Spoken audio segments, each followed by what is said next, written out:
Dishwasher பற்றின வீடியோவுக்கு நீங்கள் கொடுத்த ரெஸ்பான்ஸ் பார்த்ததுக்கப்புறம் தான் இவ்வளோ டவுட்ஸ் இருக்கா அப்படின்னு எனக்கு தோணுச்சு. இன்னும் லாஸ்ட் டவுட் மட்டும் கிளியர் பண்ணிவிட்டு நம்ம இனிமேல் லாங் வீடியோவில் அதை பற்றி பார்க்கலாம். இந்த கண் வைக்கிறத பற்றி என்ன நினைக்கிறீங்கன்னு எனக்கு தெரியல. ஆனால் நானே என்ன அடிக்கடி கண் வச்சுக்குவேன். வச்ச அடுத்த நிமிஷம் அந்த கை வெட்டுறது, கீழே விழுகிறது, இந்த மாதிரி நிறைய விஷயம் நடக்கும். உங்களுக்கு அந்த மாதிரி நடந்துருந்துச்சு அப்படின்னா கமெண்ட்ஸில் சொல்லுங்கள், படித்து தெரிஞ்சுக்கிறேன். குக்கர் வந்து அழகாக நம்ம டிஷ்வாஷரில் வைக்கலாம். Stainless steel cookers. Aluminium cookers வைக்கும் போது ஒரு மாதிரி பேட்சாக உழுகுது. I think it is not advisable.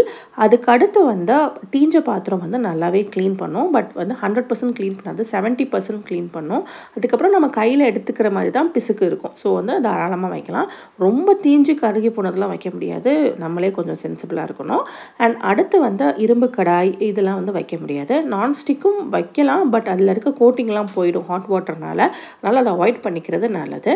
Otherwise வந்து உங்களுக்கு செராமிக், முக்கியமாக வந்து எண்ணெய் பாத்திரம் இதெல்லாம் சூப்பராக க்ளீன் பண்ணி கொடுக்கும். அகெயின் நான் சொல்கிறேன், பிளாஸ்டிக்ஸ் வந்து ஃபுட் கிரேட் பிளாஸ்டிக் வந்து வைக்கலாம். ஸோ உங்களுக்கு வேறு ஏதாவது டவுட்ஸ் இருந்துச்சு அப்படின்னா கமெண்ட்ஸில் சொல்லுங்கள். லாங் வீடியோவில் நம்ம வந்து இதை பற்றி இன்னும் நல்லாவே டீல் பண்ணலாம். பை.